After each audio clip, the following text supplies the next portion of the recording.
ये इधर ही मथुरा में सारे पोस्टेड है हमारे जी, हाँ। बीएसएफ में, बॉर्डर सिक्योरिटी फोर्स है। नहीं, हम आदर करते हैं अपने भारत के जवानों का, वैसे ही आदर करते हैं जैसे संतों का आदर करते हैं।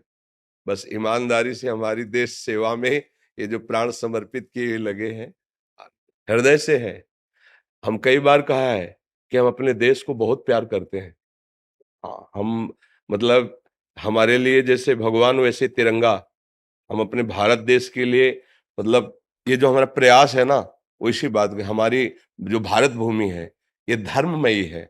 अब जो हमारे नए बच्चे विदेशी आचरणों को अपना रहे हैं ना, ये चुभता है कि हमारे देश में ऐसा नहीं है।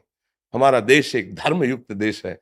विश्व गुरु पद पर इसीलिए भारत रहा है और भारत रहेगा, क्योंकि यहाँ धर्म प्रधानता है। हम नौजवान बाहरी आधुनिकता को समझ रहे हैं कि हम वीआईपी वीआईपी नहीं, तुम अपने धर्म का नाश कर रहे हो, अपनी शांति का नाश कर रहे हो। हमें देश से बहुत लगाव है।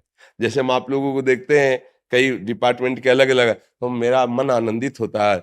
आनंदित होने का मतलब आप स्वस्थ रहिए, आप प्रसन्न रहिए और हमारी देश सेवा में ईमानदारी से रहिए, तो यही आपका भजन बन जाएगा और आपको आगे उन्नति करवाएगा ये। बाबा, हमें बड़ी आत्मशक्ति मिली है। बीएसएफ के हम अधिकारी हैं यहाँ। जी जी आपका दर्शन करके हम धन्य हुए हैं। जी, स्वागत है आपका। और हम हृदय से सपोर्ट करते हैं, हृदय से सपोर्ट करते हैं। हाँ, हृदय से। आपको सुन के तो हमारा जीवन बदल गया है।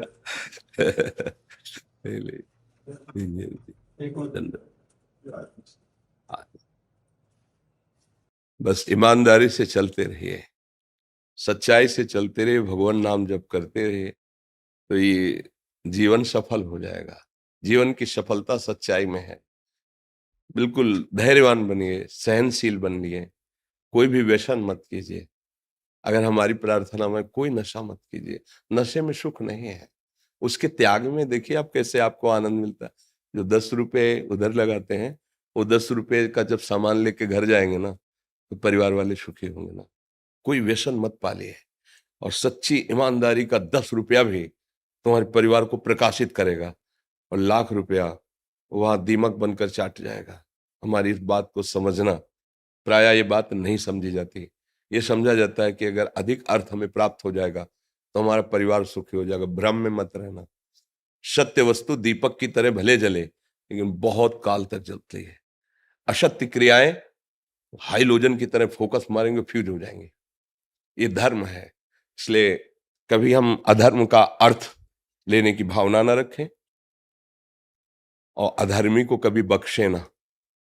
अगर धर्मात्मा हमारी समझ में आता है कि सही है, तो उसको दंड से बचाएं, और जो मिले नमक रोटी सरकार की तरफ से, उसी से परिवार का पोषण करो, तो उनमें ऐसा परिवार का कोई सदस्य हो जाएगा, वो प्रकाशित हो जाएगा। जितना तुम सोच रहे हो उससे कई गुना वो बढ़कर वो अर्थव्यवस्था कर देगा।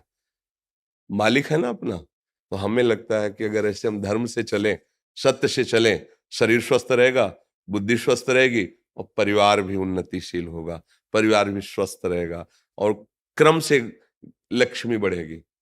इस बात को सब नहीं जानते हैं। अगर धर्म से चलोगे तो क्रम से बढ़ेगी, अधर्म से चलो एकदम दिखाई देगा 1 करोड़ मिला, फिर वो जो 1 करोड़ हिसाब होगा जाके, फिर थोड़े दिन बाद आपका रोना बंद नहीं होगा, अर्थात हृदय जलता रहेगा। ऐसी वहां घटनाएं घटेंगी, ऐसी प्रतिकूलता आनी शुरू हो जाएगी, आप अशांत हो जाएंगे। धर्म से चलो, नाम जप करो, हृदय से सपोर्ट है आप लोगों को। आप हृदय बाहर रह करके, अपने परिवार से दूर रहकर सरकार की सेवा में, समाज की सेवा में, बस धर्म से चलो, नाम जप करो। ये सब करते तो इसीलिए रहे ना कि आपका परिवार सुखी रहे, आप सुखी रहे। वो धर्म से होगा। जितना हम धर्म से चलेंगे उतनी हमें सुख की अनुभूति होगी। जी, धन्यवाद, धन्यवाद, धन्यवाद। श्री हरिओम, श्री हरिओम, धन्यवाद।